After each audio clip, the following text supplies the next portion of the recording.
What's happening, people? Welcome back to the Brothers Geek Out channel. This is Fight Talk with the BMA's G-Man out here in Dubai. It's just me today. Slick was not able to make it, so I just wanted to give you a quick rundown of UFC 280. It's been a couple of weeks since we've given a little breakdown or given any fight talk. Just been busy with my move from Singapore to Dubai, and just trying to align timings with Slick. But this is a big card. It was a huge card. I even tried to get tickets, but they were all sold before I even got here. Knowing that I'm going to be in Dubai, I wanted to get down to Abu Dhabi and watch the fights live, but wasn't able to because they were all sold out.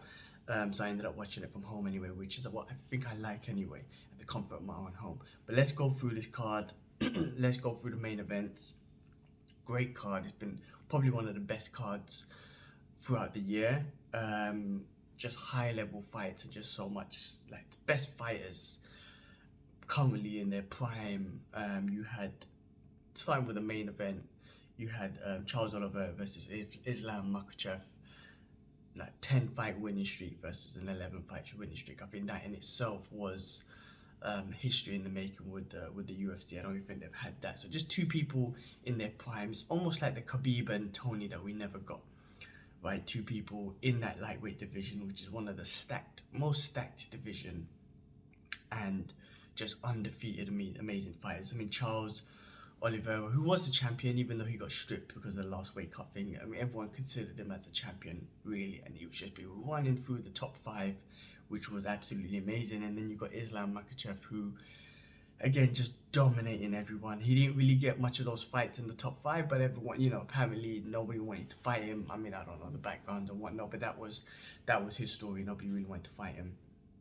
But he finally got that title shot in Abu Dhabi. Of course, he had the support of all the Muslim brothers and sisters out here, and the community and whatnot.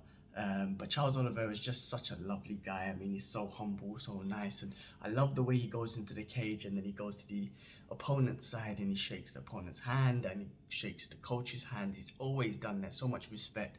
Got mad respect for him, mad love for him. But Islam did what he said he was going to do. He was going to finish him in the second round on the ground and submitted him. It was amazing. But the crazy thing was he got him to the ground with a strike. I think it was a left hook that knocked him down, that locked Oliveira down. Then he got on top, past his guard, and then got him in the arm triangle submission, which was amazing. I mean, Islam, I think, the pressure, right? There was so much pressure. Not, the title fight in itself. You're fighting Charles Oliveira, is just a beast. You're in Abu Dhabi, you're in your hometown, kind of. I mean, everyone's supporting him. It's father's plan, Khabib's father, Abdulmanap's plan that they've been discussing for years. There's so much pressure, and he was able to overcome that. I mean, I think that was probably one of the battles. Khabib talks about it all the time. It's all about the mental, and that was probably one of the big things that he had to overcome, which was the mental. And he shined. I mean, round one, his striking was on point. His striking was great. He was able to strike with Oliveira, and Oliveira was always coming in with clean striking and very straightforward and puts on that pressure. Oliveira jumped guard in the first round. Islam was able to stay on top, land some strikes, kind of control a little bit. Oliveira threw a couple of elbows. It was very interesting to see that. I feel like Oliveira controlled him a little bit, controlled a lot of the ground and pound that can come. Also, Islam was able to defend any sort of submissions that Oliveira might throw. So it was very just a great chest smash on the floor.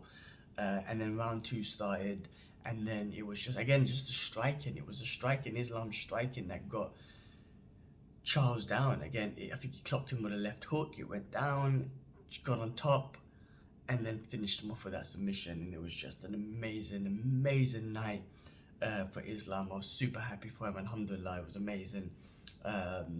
You could see how happy Khabib was, and just everything came to fruition for that team and for Islam and Khabib and everything. So absolutely amazing. Charles is an amazing fighter. I think he's gonna come back. He's beaten Dustin Poirier, he's beaten Justin Gaethje, he's beaten everyone at the top. What's his name, Michael Chandler and whatnot. Absolutely a stud. whoever he fights next. I mean, I'm trying to think who he could fight next. He immediately said he wants to fight again and get back up there for the title shot again. And I believe, I mean, if there's anyone that's shown who can overcome adversity is Charles, right? I mean, he's the one that everyone's known. The last time he lost was against Paul Felder, and everyone always kept on saying that he's got quit in him, he's got quit in him, and he's been showing nothing but heart. So if there's anyone that could come from overcome adversity and come back to the highest level, is Charles Oliveira. He's got that great storyline. And then Islam called out Volkanovski. Volkanovski was the backup fighter for this card. He was on it. I mean, this is what I love about MMA. You know, you got the champ from another division coming in, getting ready just in case if someone falls out. Like, they're chasing that legacy, which was absolutely awesome. He was there. He made weight as well. He was just on it. Actually, I don't know if he made weight, but once he saw Charles and Islam make weight, maybe he just thought, all right, the fight's on. But he was training and ready to go. But Islam wants to fight him. I mean, Islam just beat the second number 2 pound for pound fighter in the world, which was Charles Oliveira. Now he wants to fight the number 1 pound for pound fighter in the world, which is Volkanovski, and just kind of go up there. I mean, Islam has expressed that he wants to defend the title a few times. So I think he wants to have this one legacy, I guess you could say legacy fight, against the number 1 pound for pound fighter. And then he wants to carry on and defend the title a couple of times before he moves up and maybe tries to go for a second title up there. I don't think he would have fought Usman because they're under the same management and all that love and whatnot as brotherhood. But now Usman's not the champion. You know, you got Leon Edwards. Who knows what will happen? I mean, if he's going to defend the title, to be honest, for a couple of years, a couple of times, then maybe we don't know who's going to be champion up there. But absolutely amazing for Islam Makhachev. I'm just yeah, I was over the moon for him. Just amazing. So looking forward, it's so exciting to follow the career of someone so dominant. Same thing with Khabib, and just following that career of them is just an exciting thing. So yeah, the lightweight division is stacked. I think, you know, with Islam, he's got to fight Beneil Dariush. We saw what happened. He won his fight that night. We'll get into that in a sec. You got the top fives. You got the Justin Gaethjes, Poiriers, Dariush, and everyone up in the top 5. At least he's got to get through those people. So he's still got a lot to do, but I mean, super happy for him. Now he's a champion. People are going to have to fight him. If you want the championship, you got to fight him. So that was amazing. Amazing night for Islam Makhachev. The co-main event was the bantamweight title, Aljamain Sterling versus TJ Dillashaw. Now Aljamain done his thing. I mean, pure control, taking the back, just keep, you know, just basically dominating with the grappling as he normally does. He's just awesome at that control. He's got his jiu-jitsu control is absolutely amazing, and you know, the human backpack and whatnot, just be able to take the back and just control so good. I mean, TJ did have that shoulder problem that kept him popping out. From the immediate takedown, first takedown, his shoulder popped out, and apparently his shoulder was popping out throughout camp, but he never told anyone, and he must have told the referee before the fight, if my shoulder pops out, don't stop the fight and whatnot. I guess there's a lot of controversy stuff behind it. If he told people that his shoulder was fucked, he could have, you know, they could have given the fight to someone else. He held up the division a little bit because of that. So you know, he's still a beast. I mean, I can't believe he held up the first round, and he got through the second round, and Dwayne Ludwig kind of massaged his shoulder back into place, but immediately he popped back out in round 2, and Aljamain just finished it. So it's a shame that he did, you know, TJ wasn't in full 100% condition with that shoulder popping out. Maybe he should have pulled out the fight and let someone else take it, rather than holding up the division. But Aljamain just, again, did show dominance. End of the day, he did show the dominance in his movement and his control, and it is exciting that he's a champion. But the fight before that was probably which might have determined his next opponent, which was bantamweight Peter Yan versus Sean O'Malley. Now this was a big step up from Sean. O'Malley's got a lot of hype coming behind him. You know, he's very calm, composed, relaxed, and very good with marketing. That's why he's so popular. But this was a great test for him, and this showed that he belongs up there. I mean, there's a lot of controversy around the results. He won by split decision. A lot of people thought Peter Yan won. I actually thought Peter won as well. I thought he took round 3 just because he had that takedown and control and stuff. But anyway, Sean did win. O'Malley did win, and normally I think he's gonna watch the fight and he's gonna give his honest opinion himself. I think he's that type of guy. I mean, it was a great back and forth fight. It's probably one of the funnest fight on the card. Probably one of the funnest fights on the card. Just the back and forth. O'Malley definitely showed. He was number 11 versus the number 1 guy, and he showed that he belongs up there.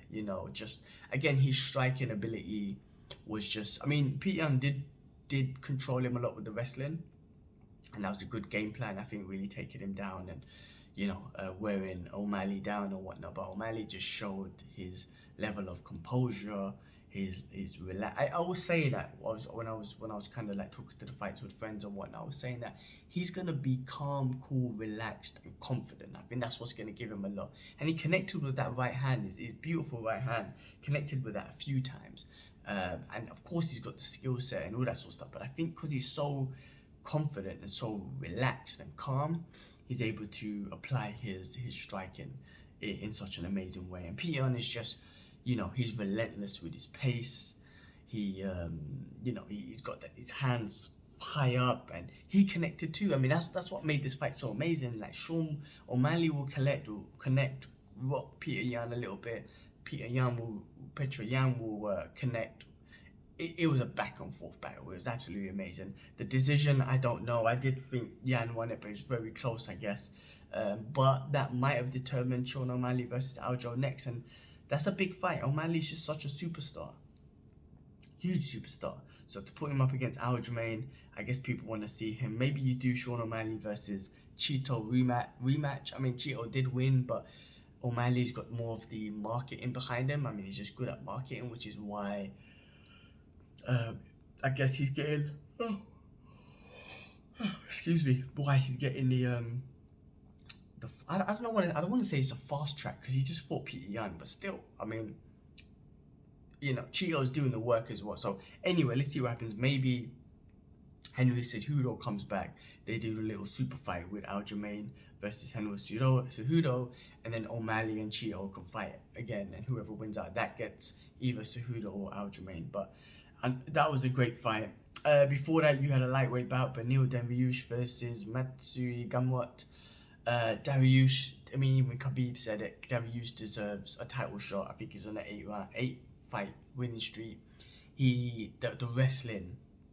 Now, Gamrot is known for his wrestling as well. And did Gamrot win that? No, why does it say that on the UFC site for? That's wrong. Submission, TKO. Split decision. I don't know if this is right or wrong. Dariush won that by decision. But what was amazing about Dariush, obviously striking was good, all that sort of stuff. The pace that was putting on, and the pace that he can go at is amazing. It was his takedown defense, his wrestling defense was awesome. Like, he never stood still. And this is why I think Dariush and Islam Makhachev is going to be a great fight, because I don't think Dariush he's not going to lay there. I mean, everyone's saying Islam's pressure is just next level, but when Gamrot was taking him down and the scrambles he would do and all that sort of stuff, just getting back up to the feet and constantly fighting the hands and getting back to his feet, I thought, Dariush is just again, fast paced, non-stop, and that wrestling defense was awesome. That's why I think him versus Islam will be a great fight. Just because of Dariush's pace and relentless scrambling on the ground and whatnot. So I don't know. I mean, I guess Islam called out Volkanovski. Volkanovski came into the cage. It's kind of just set up that fight. So if you don't have that one in Australia, when is it? End of this year or maybe early next year? Then it's kind of like, what was that call out about? But who could Dariush fight? He could fight Charles Oliveira. I mean, you could do that. Dariush versus Charles Oliveira and see what happens with that. But that will be an interesting fight. I would like to see Dariush versus Islam. They were supposed to fight. Obviously, Dariush got injured. I think that fight will happen and it will be an interesting one. And I think Islam, he's got to fight the couple of top 5 the title contenders in the lightweight division to really solidify himself. I mean, he already has solidified himself, but just I guess if there's any haters or if there's anyone that's gonna say shit, you beat them guys. No one can say nothing. And then you had Caitlin. How do I say her name, man? Anyway, I can't even know how to try and pronounce it. Versus Frigot. Good fight back and forth. There was a lot of I don't know. There's a lot of, how do I pull it? Distance issues, I guess, in that fight where they weren't connected much, but they were swinging for defenses. Maybe the defenses were good anyway. But Manon Furiot, I can't pronounce her name, my bad. But she won by decision. Going on to the prelims, Bilal Muhammad. I mean, someone who again was awesome. He won by TKO. I don't know if he gets the credit that he deserves. I mean, he was saying himself, like, he fought Sean Brady, who was 15-0, I believe, up and coming, and whatnot. And Bilal's just trying to fight, all the top contenders. And I don't know if he's getting them, right? I mean, there's fast tracking people like Hamza Chimaev and Kobe getting title shots and all that sort of stuff, just because they're popular, they make noise and whatnot. And Bilal's like, I'll fight them, dude. But he took on whatever comes to him, and he put on a great performance. Again, just pace. He's been training with Khabib in their camp this week, this training camp, and he just put on a great pace on Sean Brady and was able to kind of finish him off with the strikes. But he put that pace on him. I mean, Bilal's known for his pace and just relentless non-stop pressure, basically. And he put that on Sean Brady and was able to take him out in round 2. I think Bilal, I mean, I don't know if he'll get the title shot, because I think they're saying, in London they're going to do Leon Edwards versus Kamaru Usman 3, which is big. And on that same card they want to do Hamza Chimaev versus Colby Covington. I mean, Bilal deserves to be up there. I mean, it don't make no sense, but I don't know. He deserves to be up there. And he's willing to fight Hamza. He's willing to fight Colby, whoever. So he deserves something big. Hopefully he gets up there, has that fight. A couple of other good fights. Volkanov. Well, you had Mahmoud Mawadov versus Chio Borraro. Excuse me, I can't pronounce the name, but that was a good fight. Volkan Ozdemir versus Nikita Krylov, which was another great fight. They went back and forth. Volkan came out strong, and you thought he was going to take him out, but Krylov just kind of, he ended up finishing the fight, right? Yeah, I believe he ended up finishing the fight. I mean, he was able to survive the onslaught in the beginning, then he came back later on. You had Abu Bakr Nurmagomedov, who won his fight by decision. What else? You had Muhammad Makhachev, who I'm a fan of. Following, he won his fight by decision, by submission, so by armbar right at the third round. I mean, I think he said it himself. I mean, there's a lot of hype behind him. I'm a fan of his, and he was on the early prelims and whatnot. He even said it himself that he needs to calm down a little bit, and he was doing a little bit of showboating, and he was really hyped and whatnot. And he said it himself that he needs to calm down a little bit. He underestimated his opponent, Malcolm Gordon, who's a vet, who's been in the game for over 10 years plus, more than Makhachev. And he was doing a bit of showboating and stuff with his striking, doing some fancy stuff, spinning wheel kicks, some taekwondo stuff and whatnot. And then, when it came to the grappling, of course, he was dominating. But at the end of round 2, Malcolm came back and almost had his back, nearly took his neck, nearly choked him out. I think it was in round 3, he suplexed. Malcolm suplexed Makhachev. So I think Makhachev, he said it himself, he underestimated him a little bit, and he needs to calm down and chill out with the showboating and stuff, and just focus on the fight and focus on the game plan and stuff like that. So he wants to be the youngest champion, beating John Jones, which might be tough. But if he's going to do that, he's going to pull the hype. He needs to put the pressure on. He needs to. It's not just about, well, I guess you can say it's just about noise, because you can see that, you've seen that with other people. They make the noise and everything happens. But he needs to, do finishes and all that sort of stuff as well. So if he focuses on the fights, if he focuses on all that, he can make it happen, and it'll be awesome. So I'm a big fan. I'm looking forward to seeing him more. But yeah, great card. Such a fun card. So awesome. New champion. Lots of legacy going on in this. Very exciting. I was pumped for all of them. I'm a big fan of Islam and the champ and whatnot, and exciting. So great UFC card. Looking forward to more. Hopefully we'll keep. Now I'm here. I'm not. I wouldn't say I'm dead settled yet, but once we get settled, I get settled. Be more consistent with these fight talk, be it with Slick or do it myself. Definitely we'll be trying to do these every week and whatnot. But yeah, it's just been busy the last couple of weeks. But hopefully, even with the fight cards, the normal fight nights, whatnot, we've been doing the breakdowns. We're still gonna do them. And again, if me and Slick can't coordinate our times, then I'll just do it myself anyway. But yeah, we'll keep this going. That was my thoughts on UFC 280. Another great, amazing card for the UFC, and just exciting times. Exciting times. New legacy. This is the era of Islam Makhachev right now, and let's see what happens. I'm looking forward to following his career more as he is the champ. All right, cool. Well, guys, thanks. That's my breakdown of UFC 280 and my thoughts and my expression on the fights. Thank you everyone who's watching and supporting and everything. Mad respect. Please do like, subscribe, all the good stuff, and we'll catch you on the next one. Peace.